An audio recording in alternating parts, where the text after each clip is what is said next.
நாளைக்கான வீடியோ தாங்க வந்திருக்கு. வீடியோ வந்து சூப்பரா இருந்துச்சு அப்படின்னு தாங்க சொல்லணும். பயங்கரமான ட்விஸ்ட்டெல்லாம் நடந்துருச்சு அப்படின்னு தாங்க சொல்லணும். நம்ம சாரதா இருக்காங்கல்ல, சாரதா வந்து சொத்த கடைசியில பார்த்துக்கிட்டோம்னா, நம்ம ஸ்வேதாக்கு எழுதி குடுக்கல அப்படின்னு தாங்க சொல்லணும். வேற ஒருத்தவங்களுக்கு எழுதி குடுத்துருக்காங்க அப்படின்னு தாங்க சொல்லணும். அதெல்லாம் பார்க்குறவங்க சேனலை மட்டும் மறக்காம லைக் அண்ட் சப்ஸ்கிரைப் மட்டும் பண்ணிடுங்க. ஃபஸ்ட்டு எடுத்தோடனே நம்ம ஸ்வேதா இருக்காங்கல்ல, ஸ்வேதா வந்து கார்டன் ஏரியாவில் வந்து ரொம்ப சந்தோஷமா இருக்கிற மாதிரி காட்டிக்கிட்டு இருக்காங்க. அந்த நேரத்தில் வந்து அறிவு வராரு. என்ன ஸ்வேதா ரொம்ப சந்தோஷமா இருக்கிற போலயே அப்படிங்கிற மாதிரி சொல்லிட்டு இருக்காங்க. ஆமாப்பா, மொத்த சொத்து நான் வந்து மாமாவை கல்யாணம் பண்ணிட்டு நம்ம கைக்கு வரணும்னு பார்த்தேன். ஆனால் கல்யாணம் பண்ணாமே வரப்போகுது. ரொம்ப சந்தோஷம் தான் அப்படிங்கிற மாதிரி சொல்லிட்டு இருக்காங்க. ஆமாம்மா, சீக்கிரமாக வந்து அந்த சொத்தை எல்லாம் நம்ம பேருக்கு எழுதி வாங்கிட்டு உனக்கு ஒரு வாழ்க்கையை அமைச்சு கொடுக்கணும் அப்படிங்கிற மாதிரி சொல்லிட்டு இருக்காங்க. என்னப்பா பேசிக்கிட்டு இருக்கீங்க? எனக்கு ஒரு வாழ்க்கையா? கடைசி வரைக்கும் மாமா தான் நான் உயிர் நினச்சி வாழ்ந்துக்கிட்டு இருக்கேன். நீங்கள் என்னன்னா எனக்கு ஒரு வாழ்க்கை அமைச்சு கொடுக்கணும்னு சொல்லிக்கிட்டு இருக்கீங்க அப்படிங்கிற மாதிரி வந்து நம்ம ஸ்வேதா சொல்கிறாங்க. அவன் தான் வேறு ஒருத்தையை கல்யாணம் பண்ணிட்டு போயிட்டால, இனி எதுக்கு அவன் அப்படிங்கிற மாதிரி சொல்கிறாங்க. இல்லைப்பா, என்னதான் மாமா வந்து பாரதி கல்யாணம் பண்ணாலும் நான் சும்மா விட மாட்டேன். அவங்க சந்தோஷமாகவே இருக்கக்கூடாது, அவங்கள வந்து கெடுக்கணும் அப்படிங்கிற மாதிரி சொல்லிகிட்டு இருக்காங்க. சரி, என்னமோ பண்ணுமா, எந்த பிளான் பண்ணாலும் என்கிட்ட சொல்லிட்டு பண்ணு அப்படிங்கிற மாதிரி சொல்லிட்டு அந்த இடத்துல வந்து அறிவு வந்து போயிடுறாரு. மறுநாள் காலையில் விடிகிற மாதிரி காட்டுறாங்க. என்ன யாருமே வரல அப்படின்னு சொல்லிட்டு அந்த இடத்துல நம்ம சோஃபாவில் உட்காந்துக்கிட்டு நம்ம ஸ்வேதா வந்து ஃபீல் பண்ணிக்கிட்டு இருக்காங்க. இந்த டயத்துக்கு வர்ற பழக்கமே இந்த குடும்பத்தில் யாருக்குமே இல்லை அப்படிங்கிற மாதிரி சொல்லிக்கிட்டு இருக்காங்க. அந்த நேரத்தில் வந்து பாரதி வராங்க. பாரதி, வந்துட்டியா? நீ தான் கரெக்ட் டயத்தில் இருக்க. உன் பொண்ணை வந்து ஸ்கூலில் விட்டுட்டு கரெக்டான நேரத்துக்கு வந்துட்டியே. ஆனால் இன்னும் பாரு, அத்தையும் மாமாவையும் ஆளவே காணும். என் பேருக்கு வேறு சொத்து எழுதி தரேன்னு சொன்னாங்க. இன்னும் நேரம் ஆயிடுச்சு, ஆளவே காணும் அப்படிங்கிற மாதிரி சொல்லிக்கிட்டு இருக்க மாதிரி காட்டிகிட்டு இருக்காங்க. அந்த நேரத்தில் வந்து சாரதா வராங்க. ஏம்மா பாரதி, இவகிட்டலாம் ஏமா பேசிக்கிட்டு இருக்க அப்படிங்கிற மாதிரி சொல்கிறாங்க. வாங்க அத்தை, என்கிட்டலாம் பேசக்கூடாதா? என்ன அத்தை, என் மேலே கோவமாக இருக்கீங்களா? நீங்கள் தான் அத்தை என் மேலே சொத்தெல்லாம் எழுதி தரேன்னு சொன்னீங்க. கடைசியில் பார்த்தா இப்படி பண்ணிக்கிட்டு இருக்கீங்களே அப்படிங்கிற மாதிரி சொல்லிட்டு இருக்காங்க. அந்த நேரத்தில் வந்து அறிவு வந்து வந்துடுறாரு. அங்கே ஸ்வேதா கிளம்புவோமா, வண்டியெல்லாம் வந்துருச்சு, எல்லாம் ரெடியாக இருக்காவா, கால் பண்ணாங்க அப்படிங்கிற மாதிரி சொல்லிட்டு எல்லாருமே வந்து ரிஜிஸ்டர் ஆஃபீஸ்க்கு வந்து கிளம்புறாங்க. போய் ஒரு வாரத்தில் வந்து வெளியில் எல்லாத்தையும் உட்கார சொல்கிறாங்க. அங்கே உள்ளே இருக்கிறவங்க கொஞ்சம் நேரம் உட்காந்துருந்தோமா, எல்லாம் ரெடி பண்ணிவிட்டு கூப்பிட்றோம் அப்படின்னு சொல்லிட்டு உட்கார சொல்கிறாங்க. சரின்னு சொல்லிட்டு நம்ம சாரதா வந்து வேறு ஒரு டேபிளில் வந்து தனியாக உட்காந்துருக்காங்க. அத்தா, என்ன அத்தா, எங்களை விட்டு தனியாக போய் உட்காந்துருக்கீங்க? வாங்க அத்தா, எங்கள் கூட உட்காருங்க அப்படிங்கிற மாதிரி வந்து ஸ்வேதா கூப்பிட்றாங்க. இல்லை, நீயே அங்கேயே உட்காரு அப்படிங்கிற மாதிரி சொல்கிறாங்க.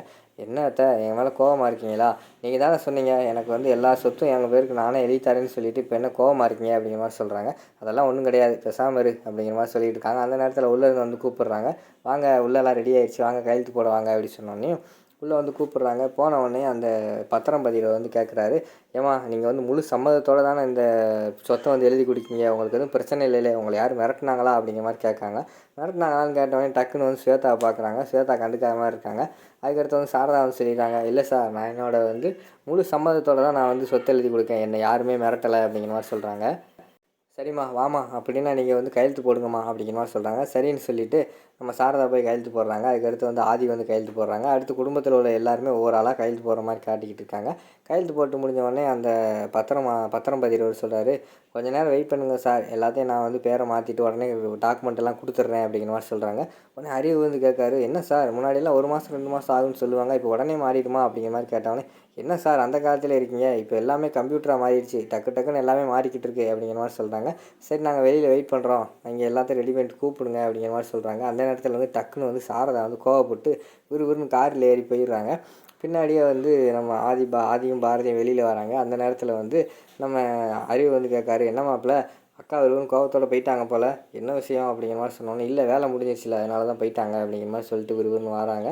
வந்துட்டு அந்த இடத்துல வந்து கார் சாவியை வந்து ஆதி வந்து ஸ்வேதா கிட்ட கொடுக்காங்க. எந்தா ஸ்வேதா, இந்த கார் சாவி உனக்கு தான், இனிமேல் சொத்துன்னு கொடுத்துட்டா எல்லாத்தையுமே கொடுத்துடணும், அந்த காரு உனக்கு தான் சொந்தம், வச்சுக்கோன்னு சொல்லிட்டு கார் சாவி கொடுக்காங்க. என்னமாம்மா, எல்லாத்தையுமே என்கிட்ட கொடுத்துட்டா எப்படி? நீங்கள் தானே ஆசைப்பட்டு என் மேலே வந்து சொத்தை எழுதி தந்தீங்க, எப்போ பார்த்தா நீங்கள் காரை கூட கொடுக்குறீங்களே அப்படிங்கிற மாதிரி சொல்கிறாங்க.